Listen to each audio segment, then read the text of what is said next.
우리 함께 성경 말씀 함께 봉독하겠습니다. 마태복음 3장 1절부터 7절까지 말씀 다 한 목소리로 함께 봉독합니다. 마태복음 3장 1절부터 7절까지입니다. 시작. 그때 침례 요한이 이르러 유대 광야에서 전파하여 말하되 회개하라 천국이 가까이 왔느니라 하였으니 그는 선지자 이사야를 통하여 말씀하신 자라. 일러스되 광야에 외치는 자의 소리가 있어 이르되 너희는 주의 길을 준비하라 그가 오실 길을 곧게 하라 하였느니라. 이 요한은 낙타 털 옷을 입고 허리에 가죽띠를 띠고 음식은 메뚜기와 석청이었더라. 이때 예루살렘과 온 유대와 요단강 사방에서 다 그에게 나와 자기들의 죄를 자복하고 요단강에서 그에게 침례를 받더니 요한이 많은 바리새인들과 사두개인들이 침례 베푸는 대로 오는 것을 보고 이르되 독사의 자식들아 누가 너희를 가르쳐 임박한 진노를 피하라 하더냐. 아멘. 코로나 팬데믹 상황은 한국 교회를 위기 상황으로 몰고 왔습니다. 사랑하는 성도들이 함께 모여서 예배 드릴 수 없게 되었습니다. 중간중간 대면 예배가 허용되긴 하지만 더 많은 시간들이 비대면으로 사랑하는 성도들이 함께 모여서 예배 드릴 수 없는 그런 안타까운 상황을 우리는 경험하고 있습니다. 그러나 이 코로나 상황을 통해서 또 한 가지 보게 되는 것은 이 코로나로 인해서 한국교회의 우리의 모습, 한국교회가 가지고 있는 본질적인 모습, 그를 우리가 외부에 그대로 드러나게 했다라는 것입니다. 한국교회가 안고 있는 여러 가지 문제점들을 대외적으로 노출하는 그런 시간들이 되었습니다. 그 중 하나가 부인할 수 없는 것이 목회자들의 문제가 아닌가 싶습니다. 지금이야말로 오늘 우리가 읽은 마태복음 3장에 나오는 세례 요한, 침례 요한과 같은 그런 영적인 지도자들이 필요한 그런 시대라고 믿습니다. 그래서 세례 요한 같은, 침례 요한 같은 그런 지도자들을 우리 한국교회 가운데, 우리 교회 가운데 허락하여 주시옵소서. 우리 이렇게 기도하고 우리 교회 지도자들이 이런 세례 요한 같은 그런 지도자가 될 수 있도록 함께해 주시옵소서. 이런 기도가 필요할 줄 믿습니다. 뿐만 아니라 이것은 또한 우리들을 위한 기도 제목을 삼을 필요가 있습니다. 바로 하나님께 쓰임받았던 침례 요한의 모습, 그런 모습이 나의 모습이 될 수 있도록 하나님 역사해 주시고 함께하여 주시옵소서. 함께 그렇게 기도할 필요가 있습니다. 그래서 저는 오늘 말씀 제목을 영적 지도자를 위한 기도, 지금이야말로 영적 지도자들을 위한 기도가 많이 필요한 그런 시대라고 믿습니다. 그러면 영적 지도자들을 위해서 어떤 기도 제목을 가지고 기도하면 좋겠는가? 저는 세례 요한, 침례 요한이 하나님께 쓰임 받을 수 있었던 그 요소들이 바로 우리가 영적 지도자들을 위해서 기도해야 될 그런 기도 제목이라고 믿습니다. 첫 번째, 우리가 영적 지도자들을 위해서 기도하는 첫 번째 기도 제목은 주님만 높여드리는 겸손한 지도자가 될 수 있도록, 주님만 높여드리는 겸손한 지도자가 될 수 있도록 우리 한국교회의 지도자들을 그렇게 주님만 높여드리는 겸손한 지도자들이 될 수 있도록 도와주시옵소서. 또 그런 지도자들을 많이 세워주시옵소서. 그렇게 기도할 필요가 있습니다. 성경은 침례 요한에 대해서 이야기할 때마다 그에 대해서 주목하고 있는 부분이 바로 이 부분입니다. 그도 상당한 인기를 얻고 있었죠. 우리 5절 말씀, 오늘 우리가 읽은 5절 말씀 보게 되면 세례 요한의 인기가 대단했다는 것을 알 수가 있습니다. 다 같이 읽어볼까요? 이때에 예루살렘과 온 유대와 요단강 사방에서 다 그에게 나와, 여기 보니까 예루살렘뿐만 아니라 온 유대, 요단강 사방 많은 곳에서 요한에게 다 나와서 그에게 침례를 받고 또 그 앞에 나와서 회개하는 그런 역사가 일어났다. 그러니까 대중적인 인기가 아주 높았습니다. 많은 사람들이 그를 찾아왔습니다. 아주 인기가 많았던 그런 지도자였습니다. 그래서 사람들이 궁금했어요. 그러면 당신이 바로 우리가 기다리던 그 그리스도입니까? 라고 묻자 세례 요한이 뭐라고 대답합니까? 나는 그리스도가 아니다 라고 말합니다. 그러면서 11절 말씀에 다 같이 한번 읽어볼까요? 시작. 내 뒤에 오시는 이는 나보다 능력이 많으시니 나는 그의 신을 들기도 감당하지 못하겠노라. 내가 중요한 것이 아니라 내 뒤에 나보다 능력 많으신 분이 오시는데 나는 그분의 신을 들기도 감당할 수 없을 정도로 그분은 그렇게 중요한 분이고 높으신 분이다 라고 말하고 있습니다. 세례 요한의 겸손의 대목을 볼 수 있는 그런 모습이죠. 요한복음에서도 이 세례 요한의 이런 겸손에 대해서 많이 기록하고 있는데 단적으로 이 요한의 겸손을 보여주고 있는 한 구절을 꼽으라면 이 구절을 뽑을 수 있을 것 같습니다. 요한복음 3장 30절 말씀 다 같이 그는 흥하여야 하겠고 나는 쇠하여야 하리라. 우리가 이렇게 말할 수 있을까요? 그분은 흥하여야 하겠고 나는 쇠하여야 하겠다. 세례 요한은 많은 사람들에게 인기가 있는 그런 사람이었지만 끊임없이 누구를 높입니까?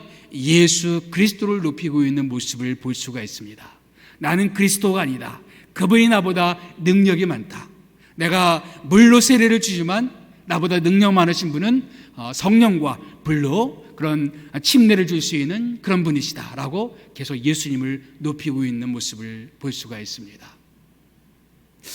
오늘 우리가 한국교회 강단을 책임지고 있는 목사님들을 위해서 기도할 때 우리가 기도해야 될 기도 제목이 이것이라고 믿습니다. 우리 목사님들이 영적인 지도자들이 자신을 높이는 지도자들이 아니라 자기가 사람들에게 드러나기 위해서 애쓰는 그런 지도자들이 아니라 하나님만 높이고 하나님의 영광만을 구하는 그런 지도자들이 많이 세워질 수 있도록 도와주옵소서. 이 기도 제목을 가지고 기도했으면 좋겠습니다. 하나님께서 왜 그렇게 세례 요한을 귀하게 쓰셨는가? 저는 이 이유 때문이라고 믿습니다. 할 수만 있으면 자기가 아니라 누구를 높여요? 예수님을 높이고자 하는 이 세례 요한, 침례 요한의 모습. 이 이런 침례 요한의 겸손 때문에 하나님께서는 바로 침례 요한을 그 시대 가운데 귀하게 쓰셨다고 믿습니다. 마찬가지로 우리 시대 가운데 하나님이 쓰시기 원하는 영적인 지도자들은 어떤 사람일까요? 바로 이런 사람들이라고 믿습니다. 할 수만 있으면 주님이 높여지기를 위해서 애쓰는 사람, 겸손한 사람. 여러분, 겸손이 뭘까요? 오늘 침례 요한을 통해서 겸손이 무엇인가에 대한 단서를 우리가 볼 수가 있습니다. 한마디로 말하면 내가 누가 아닌가를 깨닫는 겁니다. 내가 누가 아닌가. 그런 말을 합니다. 나는 그리스도가 아니요. 침례 요한은 자기가 누가 아닌가를 분명히 알고 있었어요. 나는 그리스도가 아니요. 어떤 사람이 겸손합니까? 자기가 누가 아닌지를 분명히 깨닫고 있는 사람입니다. 우리가 하나님의 일을 감당하고 있지만 내가 중심이 되어서는 안 되는 사람. 내가 주의 말씀을 전파하지만 내가 주인공이 아니요. 누가 주인공이요? 예수님이 주인 되셔야 되는 그런 모습. 나는 이 말씀의 주인공도 아니고 사람들의 주목을 받아야 되는 그런 사람들이 아니라는 것입니다. 나귀의 착각이라는 말이 있습니다. 나귀의 착각. 바로 호산나, 예수님이 호산나 예루살렘 입성하실 때 예수님을 태우고 간 짐승이 나귀였죠. 많은 사람들이 환호를 했습니다. 나무를 펴고 거기다 그들의 어떤 겉옷을 펼치고 예수님께 박수를 쳤습니다. 나귀가 이런 착각을 할 수가 있어요. 많은 사람들이 박수치고 환호하니까 자기에게 박수치고 자기에게 환호하는 줄로 착각할 수가 있어요. 사람들 사실은 나귀 때문에 환호한 겁니까? 나귀 때문에 박수친 거예요? 그게 아니죠. 예수님 때문에 박수 친 거죠. 근데 우리도 종종 나귀의 착각에 빠질 수가 있어요. 마치 내가 뭔가를 잘했기 때문에 사람들이 나에게 박수 치는 것처럼 착각할 수가 있습니다. 내가 한 일이라고는 예수님을 모시고 가는 것 뿐인데, 근데 내가 무언가가 잘나서 사람들이 나를 박수 치는 것처럼 그렇게 착각에 빠질 때가 있단 말이죠. 하나님이 쓰시는 사람은 철저하게 자기를 쳐서 낮추고 예수님만 높이기 원하는 그런 사람이라고 믿습니다. 요한웨슬레의 이 시가 제 마음 가운데 다가왔어요. 제가 읽어보겠습니다. 주 하나님, 저는 더 이상 저의 것이 아니라 주님의 것입니다. 저를 주님이 원하시는 곳에 두시고 주님이 원하시는 사람들과 함께 있게 하소서. 저를 행동하게 하시고 인내하게 하소서.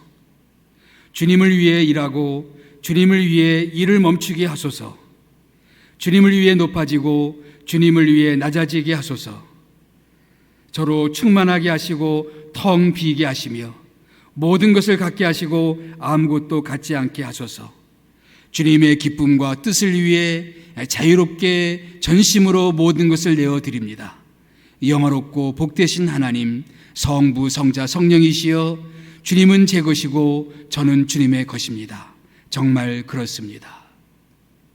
주님이 중심이 되시고 나는 텅 비어지기를 원합니다 라고 말했던 요한웨슬레, 이런 마음을 가지고 있었기 때문에 하나님께서는 18세기 영국의 대부흥을 몰고 오는 그 주역으로 요한웨슬레를 쓰셨던 것이 아닌가 생각됩니다. 그러므로 우리가 한국 강단을 책임지고 있는 목사님들을 위해서 기도할 때 이 기도 제목을 가지고 기도했으면 좋겠습니다. 자신이 높아지고자 애쓰는 그런 지도자들이 아니라 주님만을 철저하게 높이고자 하는 그런 지도자들을 많이 세워 주시옵소서. 앤드류 머레이가 쓴 겸손이라는 책이 있습니다. 그 책을 보니까 이런 대목이 있어요. 물은 높은 곳에서 낮은 곳으로 흐르듯이 하나님의 성령의 기름 부으심은 낮은 마음으로 임한다라고 그렇게 되어 있습니다.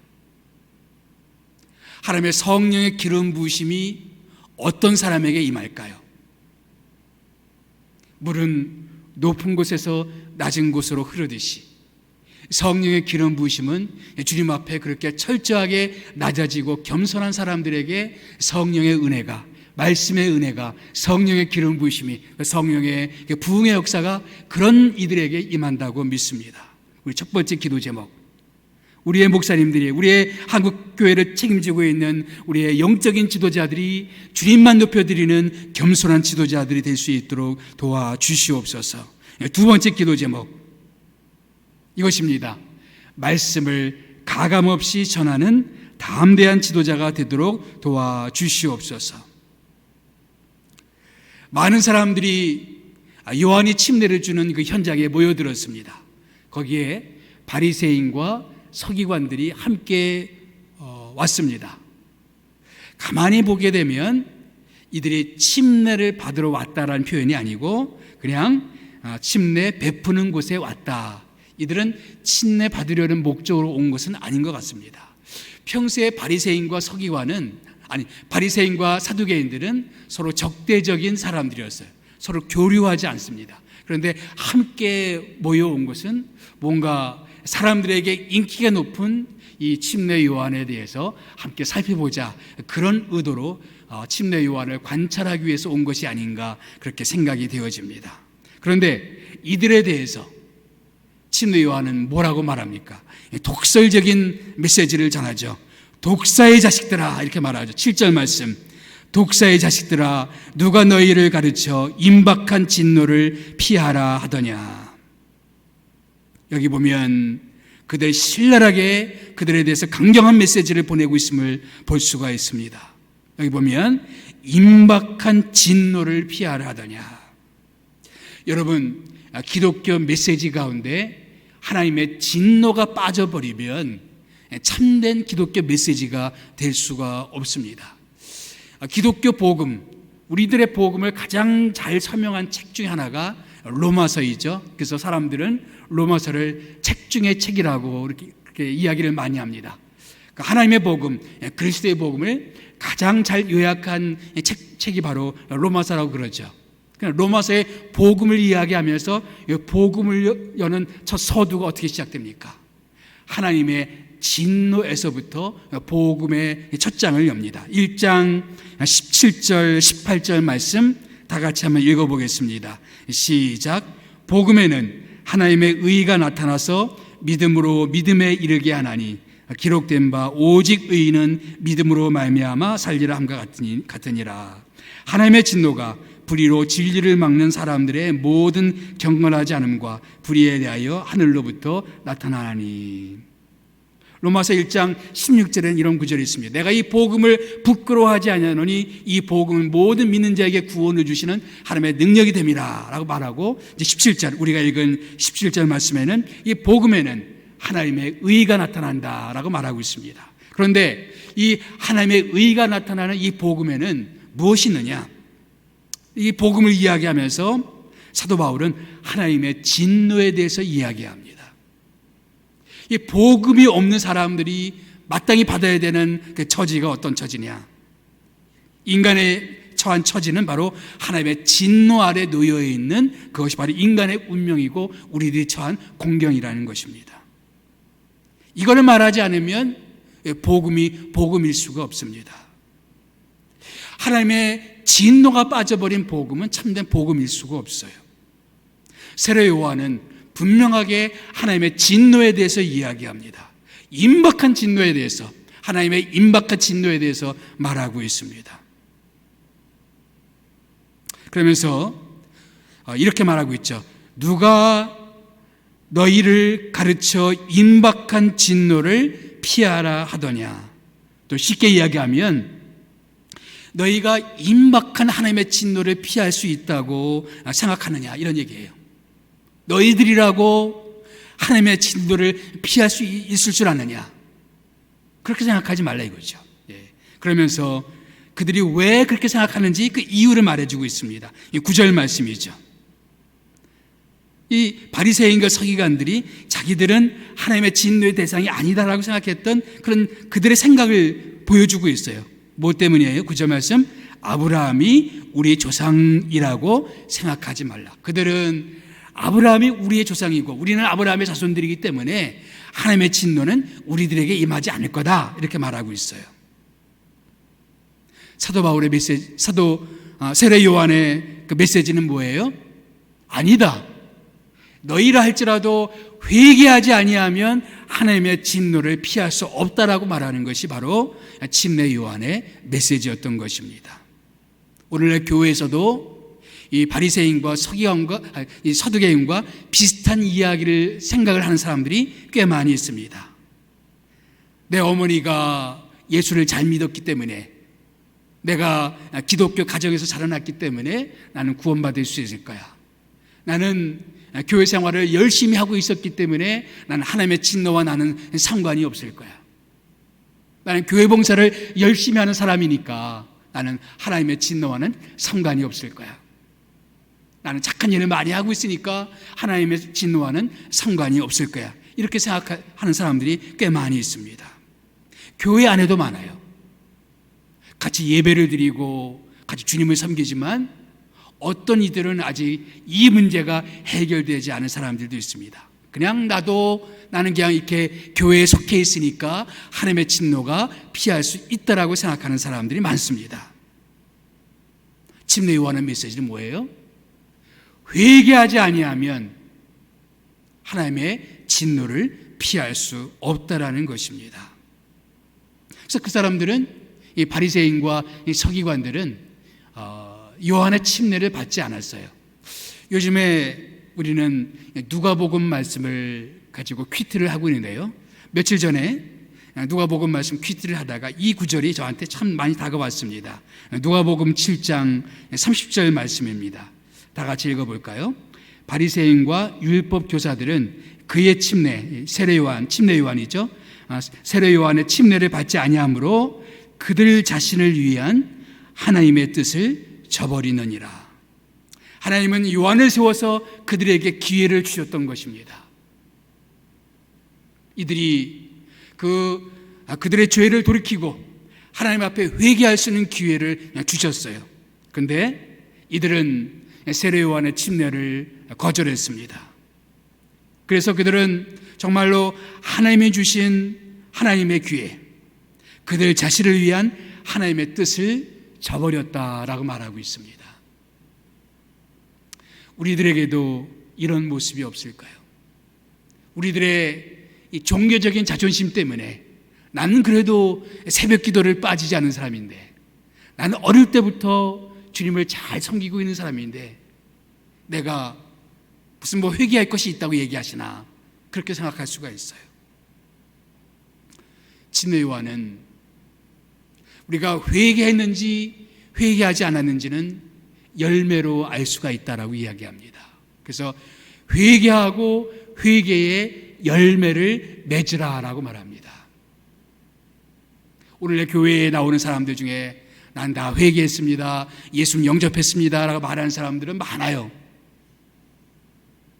중요한 것은 내가 예수님 영접했습니다 이 말이 중요한 것이 아니라 내가 정말 주님 앞에 예수님을 영접한 구체적인 증거들, 열매가 있느냐 하는 것입니다.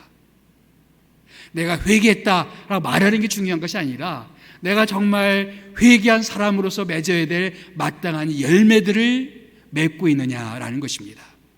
만약 어떤 분이 회개했다고 말씀을 하시는데 가만 보면은 회개했다라는 어떤 열매가 없다, 증거가 없다라고 하면 우리는 어떻게 판단해야 좋을까요? 이분이 정말 회개했다라고 말하는 것에 대해서 의심을 품어야 되지 않을까요? 그래서 제 이야기가 아니라 침례 요한의 이야기입니다. 내가 회개의 열매를 맺지 아니하면 도끼가 나무 뿌리 위에 놓여 있으니까 그 도끼가 찍어버릴 것이다. 열매가 없으면 찍혀버릴 수밖에 없다는 것이죠. 다시 말하면 진심으로 회개하지 않으면 찍혀버릴 수가 없다. 그래서 침례 요한의 메시지는 분명한 메시지였어요. 회개의 메시지, 심판의 메시지입니다. 이어지는 메시지가 바로 심판의 메시지죠. 바로 너희들은 10절 말씀 우리 다 같이 읽어봅시다. 시작. 이미 도끼가 나무의 뿌리에 놓였으니 좋은 열매를 맺지 아니하는 나무마다 찍혀 불에 던져지리라. 12절. 손에 키를 들고 자기의 타작마당을 정하게 하사 알곡은 모아 곳간에 들이고 쭉정이는 꺼지지 않는 불에 태우시리라. 분명한 심판에 대해서 이야기하고 있습니다. 교회 나오는 것이 중요한 것이 아니고 예배 생활하는 게 중요한 것이 아니라 나는 정말로 하나님 앞에 진정으로 회개한 적이 있느냐, 그리고 나는 내 삶 가운데 분명한 회개의 열매를 맺고 있느냐. 회개의 열매가 없다면 이분이 목사님이든 장로님이든 상관없이 바로 이 말씀, 도끼가 이미 나무 뿌리에 놓였으니 찍혀서 불에 던져지게 될 것이다. 하나님이 손에 키를 들고 있는데 그 키를 가지고 알곡을 모아서 곳간에 드릴 것이고 쭉정이는 불에 던지실 것이다. 분명한 지옥의 심판에 대해서 침례 요한은 아주 가감없이 분명하게 메시지를 전하고 있습니다. 지금은 코로나 시대입니다. 참 사람들이 힘든 그런 시기입니다. 그래서 위로의 메시지가 필요해요. 힘든 시기를 잘 버텨낼 수 있는 위로의 메시지가 참 필요합니다. 그러나 여러분, 위로보다 더 중요한 것이 있습니다. 바로 우리의 죄의 문제입니다.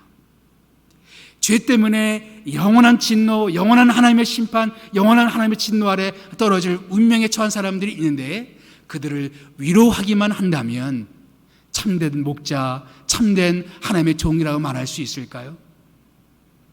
그런 의미에서 침례 요한은 참된 하나님의 종이었습니다.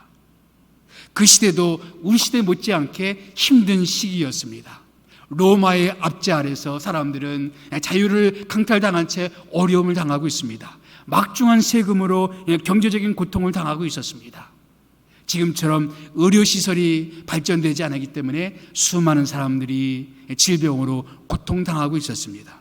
그럼에도 불구하고 침례 요한의 메시지는 하나님의 회개, 하나님의 심판에 대한 분명한 메시지였습니다. 저는 우리가 한국교회를 책임지고 있는, 한국 강단을 책임지고 있는 목사님들을 위해서 기도할 때 기도해야 될 또 한 가지 중요한 기도 제목이 이것이라고 믿습니다. 하나님의 말씀을 가감없이 그대로 전할 수 있는 담대한 그런 주님의 종들이 될 수 있도록 도와주시옵소서. 사람들을 위로하기만 하는 종들이 아니라 하나님의 말씀을 그대로 전할 수 있는 주의 종들이 될 수 있도록 함께해 주시옵소서. 우리가 기도해야 될 중요한 기도의 제목입니다. 우리 선교사님들이 그냥 사람들을 위로만 하는, 사람들의 마음을 좋게만 한, 기분 좋게만 만드는 그런 사람들이 아니라 하나님이 전하시고자 하는 분명한 메시지, 인간의 영혼의 문제, 죄의 문제에 대한 하나님의 메시지를 분명히 전할 수 있는 그런 종들이 될 수 있도록 함께해 주시옵소서. 세 번째 기도 제목이 있습니다. 바로 하나님 앞에 독거할 줄 아는 지도자가 될 수 있도록. 독거란 말과 아주 비슷한 말이 고독이라는 말입니다. 외롭다는 뜻이죠. 누군가가 고독과 독거를 이렇게 비교했어요. 고독은 그냥 외로움이지만 독거는 하나님과 함께하는 외로움이다라고 말했습니다. 하나님 앞에 홀로 있음으로 인해서 하나님과 함께 시간을 보내면서 갖는 그런 외로움. 지금은 분주한 시대입니다. 그리고 소음 시대입니다. 그리고 또 한 가지, 지금은 문자 시대입니다. SNS를 통해서 수많은 글들이 정신없이 하루에도 오고 갑니다. 하루를 살아가는 동안에 카톡으로, 밴드로, 또 기타 여러 가지 문자로 수없이 많은 문자와 글들과 그런 사람들이 전하고자 하는 메시지가 계속해서 오고 가고 있어요. 사람들이 조용히 있을 시간이 거의 없습니다. 집에 들어가면 TV가 우리를 잠식하고, 혹은 스마트폰이 우리의 생각과 우리의 시선을 사로잡고 있고, 밖을 나가면 자동차 소리와 수많은 소음들, 또 우리가 누군가를 만나면 사람들의 소리, 수많은 소리 공해 속에 우리가 살아가고 있습니다. 이 코로나 시대가 참 힘들지만 좋은 점도 있는 것 같아요. 참 그렇게 분주하게 살다가 우리가 그 모든 분주함을 다 내려놓고 조용하게 있을 수 있는 시간들을 보내게 되었다는 것입니다. 늘 우리의 시간표에 사람들과의 만남으로 꽉 채워져 있었는데 이제 우리의 시간이 자유로워졌습니다. 비대면 사회에 들어서면서 사람들과의 만남이 여의치 않으니까 우리는 홀로 있게 되는 시간들을 많이 갖게 되었습니다. 물론 이제 그 시간도 견디지 못해서 계속 스마트폰으로 누군가에게 연락하고 누군가 카톡을 주고받고, 그래서 자기의 고독한 시간을 계속 없애고 견디지 못하는 그런 사람들도 많이 있긴 있어요. 그렇지만 어쩔 수 없이 홀로 있는 시간, 어쩔 수 없이 독거하는 시간을 갖게 됩니다. 그런데 그런 시간들을 보내면서 이렇게도 지낼 수가 있구나, 이렇게 조용하게도 지낼 수가 있구나, 이렇게 SNS를 다 멈추고도 잘 지낼 수가 있구나를 다시 한번 생각하게 되는 좋은 시간인 것 같습니다. 그러면서 홀로 있는 시간들을 많이 가지면서 하나님께 더 집중할 수가 있고 하나님께 더 가까이 나갈 수 있는 그런 점은 참 좋은 것 같습니다. 오늘 본문 말씀 마태복음 3장 말씀은 이렇게 시작합니다. 그때 1절 말씀, 그때에 침례 요한이 이르러 유다 광야에서 전파하여 말하되. 요한은 광야의 사람이었음을 기억할 필요가 있습니다. 광야는 어떤 곳이죠? 사람들이 없는 곳입니다. 사람들을 만날 수 없는 곳입니다. 조용한 장소입니다. 한적하게 시간을 보내야만 되는 그런 장소입니다. 오늘 본문뿐만 아니라 누가복음 3장을 봐도 바로 이 요한이 광야 빈들에 있었다는 것을 이야기합니다. 누가복음 3장 말씀 같이 한번 읽어볼까요? 3장 1절 2절 말씀입니다. 디베르 황제가 통치한 지 15해 곧 본디오 빌라도가 유다의 총독으로 헤롯이 갈릴리의 분봉왕으로 그 동생 빌립이 이두레와 드라고니 지방의 분봉왕으로 루사니아가 아빌레네의 분봉왕으로 안나스와 가야바가 대제사장으로 있을 때에 하나님의 말씀이 빈들에서 사가랴의 아들 요한에게 임한지라.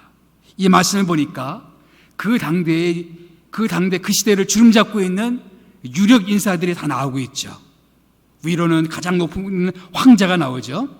티베리우스 황제, 디베르 황제, 또 본디오 빌라도 총독이 나옵니다. 또 분봉왕들이 나오죠. 헤롯 안디바, 헤롯 빌립, 또 루사니아 이런 분봉왕들이 나옵니다. 또 누가 나와요? 제사장들, 안나스와 가야바 같은 종교 지도자들이 나옵니다. 한마디로 그 시대를 주름잡고 있는 최고의 지도자들이었습니다. 그래서 참 제 마음에 참 다가오는 게 뭐냐면 이렇게 유력한 인사들이 많이 있었는데 하나님의 말씀은 누구에게 임했어요? 빈들에 있는 요한에게 임했습니다. 오늘날에도 유력한 사람들이 많습니다. 유튜브에 유명한 사람, SNS 유명한 사람, TV에서 유명한 사람, 유력한 사람들이 많이 있어요.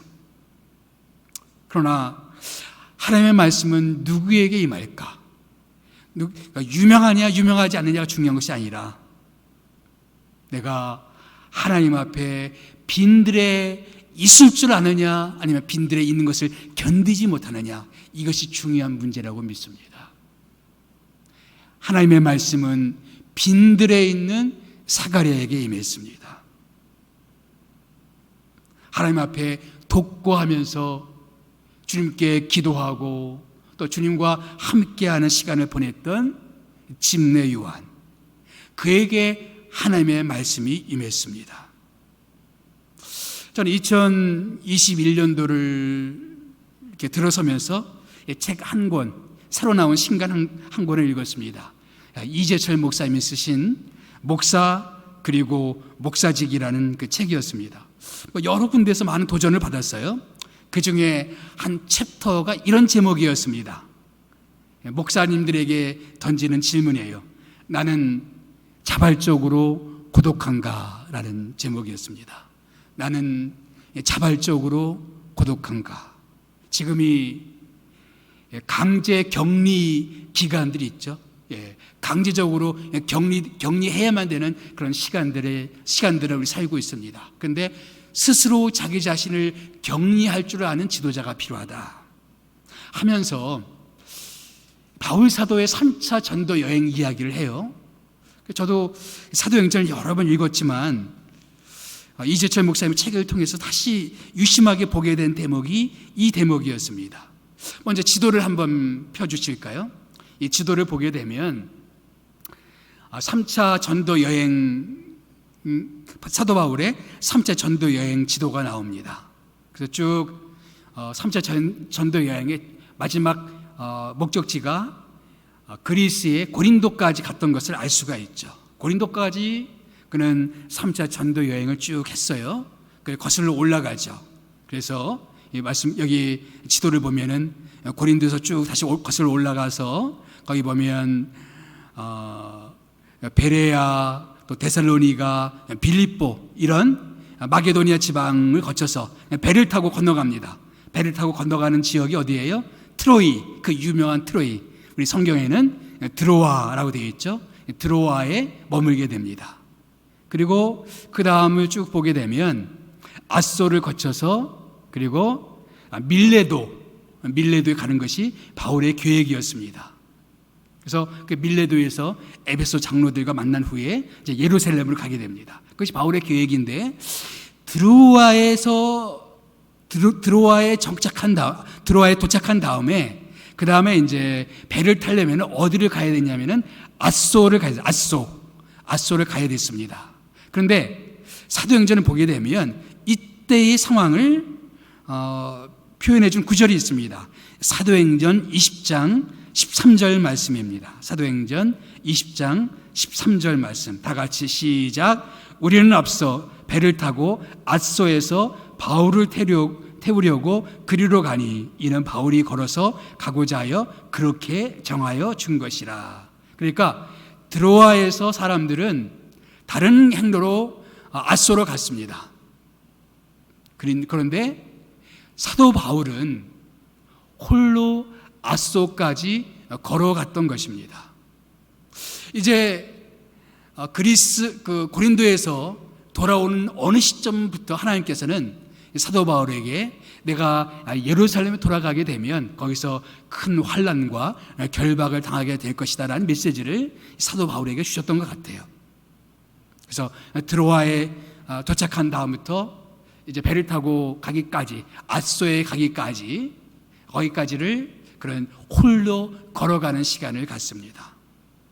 이재철 목사님이 한 번은 그쪽에 갈 기회가 있어서 실제로 거리를 재봤다고 합니다.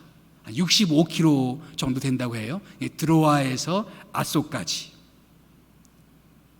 노세한 사도 바울이 걸어서 갔다면 약 3일 정도 소요되지 않았을까.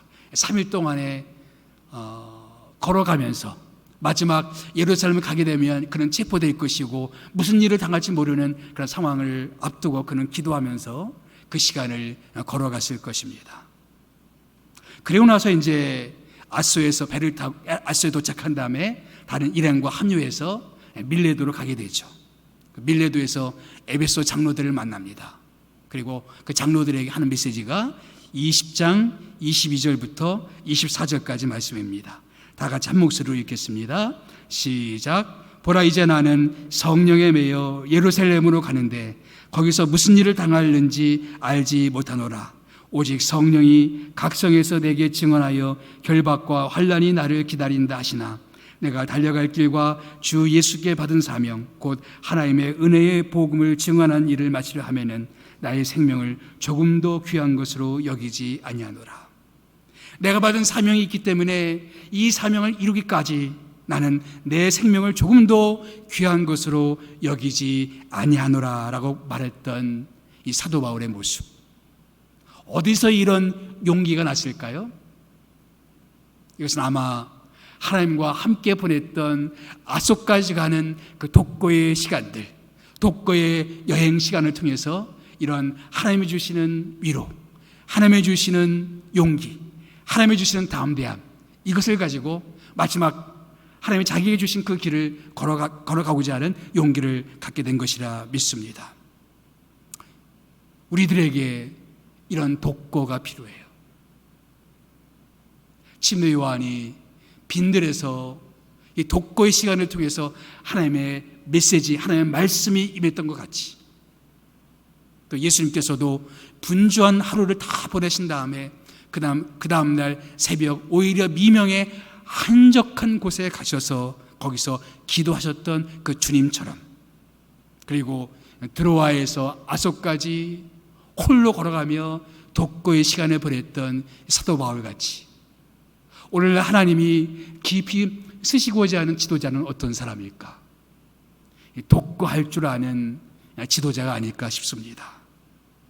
이 분주한 시대, 소음의 시대, 이런 시대 속에 홀로 있으면서 주님께 기도하고 주의 말씀을 묵상하고 하나님과 함께 시간을 많이 보낼 줄 아는 독고의 사람들, 독고할 줄 아는 지도자들, 우리가 오늘날의 지도자들을 위해서 우리의 목사님들과 영적 지도자들을 기도할 때 이것을 가지고 기도했으면 좋겠어요.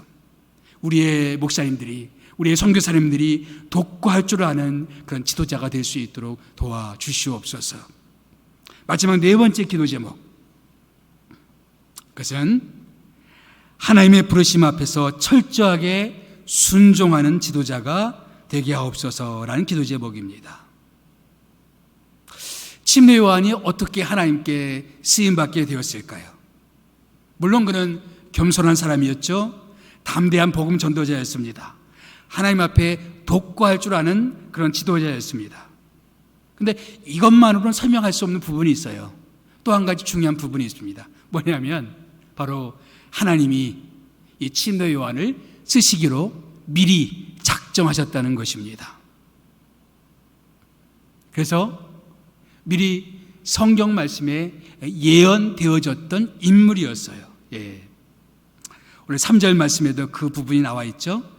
그는 선지자 이사야를 통하여 말씀하신 자라. 일러스되 광야에 외치는 자의 소리가 있어 이르되 너희는 주의 길을 준비하라. 그가 오실 길을 곧게 하라 하였느니라. 이 미리 성경에 침례 요한에 대해서 예고하였고 그렇게 나타났습니다. 이 말은 뭐냐면 하나님이 미리 작정하여서 등장한 사람이 바로 침례 요한이라는 말씀입니다. 그래서 침례 요한이 태어나기 전에 그 부모에게도 미리 예고를 하죠. 이 사람이 이렇게 하나님께 쓰임받게 될 것이다. 물론 침례 요한은 훌륭한 사람이었습니다. 그러나 그 전에 하나님이 그를 쓰시기로 작정하셨어요. 그런데 중요한 것은 하나님이 그를 쓰시고자 작정하신 내용이 뭐냐 이거예요. 하나님이 그를 불러주셨는데 무엇을 위해서 불러주셨느냐 하는 것입니다. 오늘 3절 말씀 보니까 뭐라고 되어 있어요? 너희는 주의 길을 준비하라. 그가 오실 길을 곧게 하라 하였느니라. 이 사람에 대해 침례 요한에 대한 말씀이죠. 바로 침례 요한이 감당해야 될 그의 사명이 뭐였어요? 주의 길을 준비하는 것. 누구의 길? 자신의 길을 준비하는 것이 아니라 누구의 길? 주의 길을, 예수님의 길을 준비하는 것입니다. 그의 소명은 자기가 주인공이 되는 소명이 아니었습니다. 누군가를 섬기는 사역이었습니다. 사실 아까도 보았지만 이 침례 요한은 그 당대에 상당한 인기를 얻고 있었던 사람이었습니다. 많은 사람들이 침례 요한의 메시지 앞에 환호했어요. 많은 사람들이 그의 메시지 앞에 몰려들었습니다. 주목받는 인물이었어요.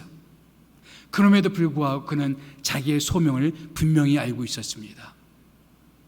내 역할은 내가 주인공이 되는 역할이 아니라 누군가를 섬기는 일이고 누군가를 위해서 준비하는 일이다. 그리고 침례 요한은 그것을 받아들였습니다. 나는 주인공이 아니다. 나는 준비하는 사람이다. 나는 그리스도가 아니다. 나는 빛이 아니다. 나는 빛에 대해서 증언하는 사람이다. 나는 물로 사람들의 침례를 주지만 내 뒤에 오시는 그분은 너희들에게 성령과 불로 침례를 주실 수 있는 그런 분이시다. 그는 그리스도를 증거했습니다.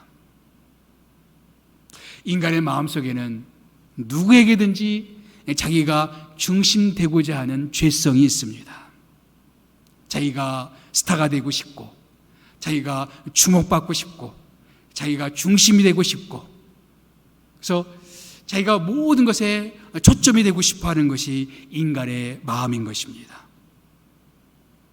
근데 하나님이 모든 사람을 그렇게 쓰시지는 않아요. 어떤 사람은 하나님이 높이 들어서 사람들에게 유력한 존재로 쓰실 수도 있지만 어떤 사람은 빛도 없이 이름도 없이 그렇게 빈들에서 그리고 어느 골짜기에서 그렇게 주님을 섬겨야 되는 자리로 쓰실 수도 있습니다. 세례 요한의 사역이 그러한 사역이었습니다. 그는 자기가 주인공이 된 사역이 아니었습니다. 누군가를 위해서 섬기는 사역이었습니다. 우리는 하나님께 따질 수가 없어요. 왜 하나님이 저 사람은 저렇게 쓰시는데 나는 왜 이렇게 쓰시나요? 라고 따질 수가 없어요. 그것은 하나님의 주권이에요. 하나님의 뜻입니다. 그 부분에 대해서는 우리가 뭐라고 말씀드릴 수가 없어요. 중요한 것은 그 하나님의 뜻을 내가 받아들이겠느냐, 받아들이지 못하느냐 하는 것입니다. 하나님 어떤 사람에게는 5달란트를 줄 수도 있고 어떤 사람에게는 2달란트를 맡길 수가 있고 어떤 사람에게는 1달란트를 맡길 수가 있습니다.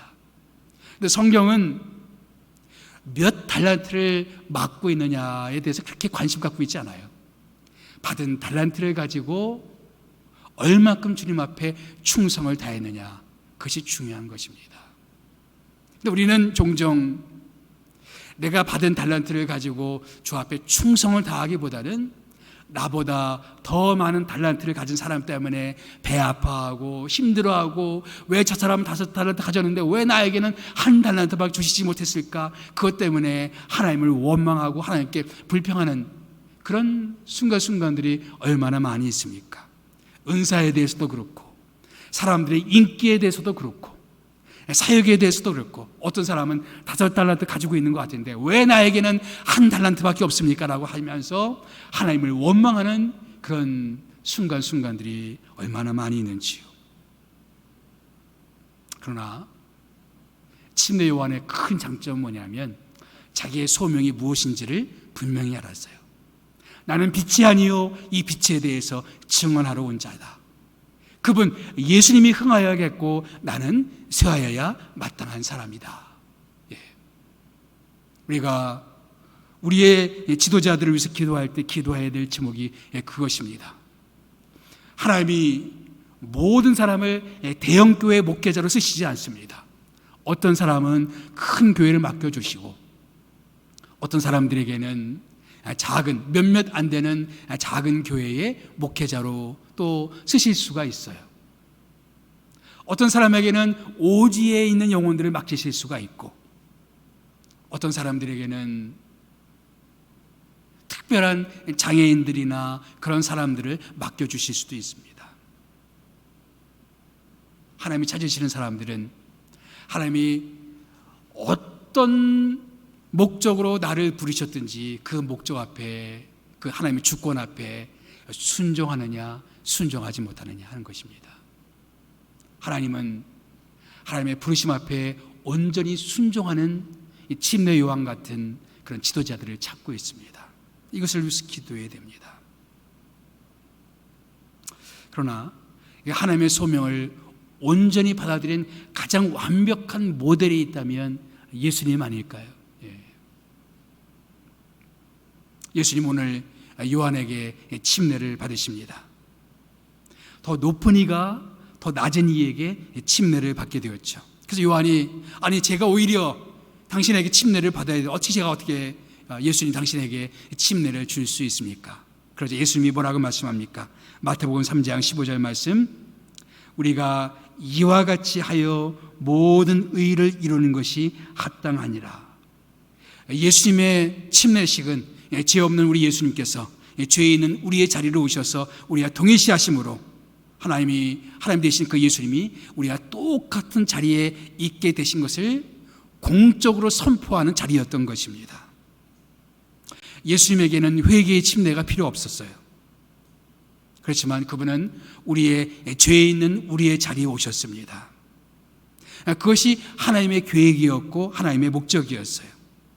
하나님의, 우리 본문의 표현대로 말하자면 하나님의 의였습니다.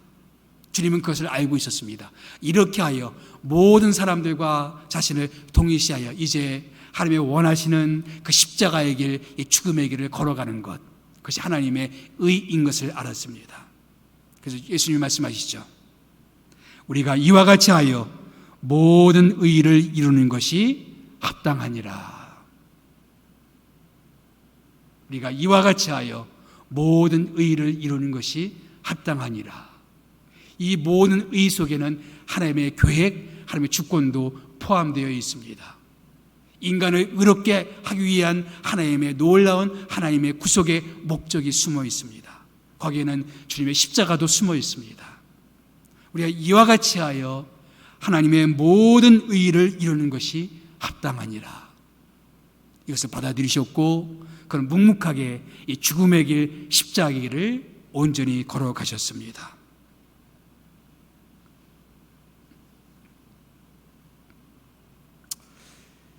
그 길은 쉽지 않은 길이죠. 침례 요한도 아마도 쉽지 않았을 것입니다. 누군가의 들러리가 되는 것 결코 쉬운 것이 아닙니다. 누군가의 이인자가 되는 것 쉽지 않습니다. 주목받지 못한 자리에서 누군가를 섬겨드리는 것 쉽지 않은 사역입니다. 예수님의 그 소명, 쉽지 않은 소명이었습니다. 죄인의 자리까지 와서 인류의 사람들과 똑같은 모습으로 이 땅에 오셔서 사람들의 죄를 짊어지고 십자가의 길을 걸어가는 거 쉽지 않은 소명이었습니다. 그럼에도 불구하고 예수님은 묵묵하게 그 길을 걸어가셨습니다.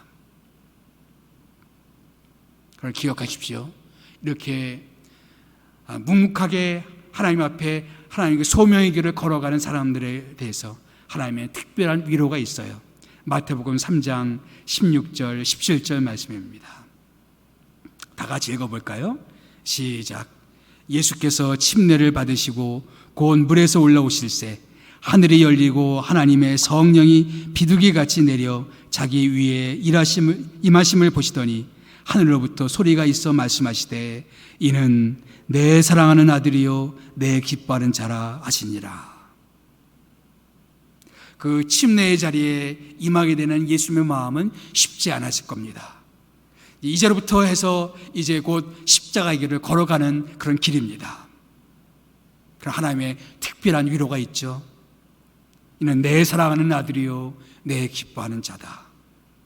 예수님에게 임했던 특별한 메시지였습니다. 저는 이것이 예수님에게만 임하는 말씀이 아니라고 생각합니다. 우리에게도 이런 말씀이 임하죠. 하나님이 우리에게 주신 하나님의 부르심, 하나님의 소명, 그것이 어떤 부르심이든 상관없이 그 앞에 묵묵히 순종하고자 할 때 하나님은 너는 내 사랑하는 아들이요 내가 기뻐하는 자다 이렇게 말씀해 주신다고 믿습니다. 우리가 그런 말씀의 용기 때문에 우리에게 맡겨진 영혼들을 향해서 나아가게 되는 겁니다. 때로는 벽지에 있는 몇몇의 영혼, 아니 몇몇이 아니라 단 한 영혼일지라도 그것이 하나님께서 나에게 맡겨주신 영혼이라면 그 하나님의 부르심, 하나님의 소명을 받아들이고 기쁨으로 그 사명을 감당하는 것이죠. 사람들에게 알려지지 않는 그 길을 걸어간다 할지라도 그것이 하나님께서 나에게 주신 소명이라면 그것을 받아들이고 묵묵하게 그 길을 걸어나가는 것입니다. 침례 요한은 그런 인물이었습니다. 예수님이 그런 분이셨습니다. 우리가 오늘날 우리의 영적인 지도자들을 위해서 기도할 때도 이 기도 제목을 가지고 기도했으면 좋겠어요. 각자마다 하나님이 부르신 부르심이 있는데 그 부르심 앞에 최선을 다하고 충성을 다하는 주의 종들 될 수 있도록 도와주시옵소서. 하나님이 맡겨주신 그 자리를 떠나서 딴 곳으로 가게 되면 하나님께서 정하신 그 자리를 이탈하는 것이죠. 그러지 말고 하나님이 원하시는 그 자리, 하나님이 있게 하신 그 자리, 하나님이 말씀하신 그 소명의 자리, 소명의 땅을 지킬 줄 아는 주의 종들 될 수 있도록 함께 기도했으면 좋겠습니다.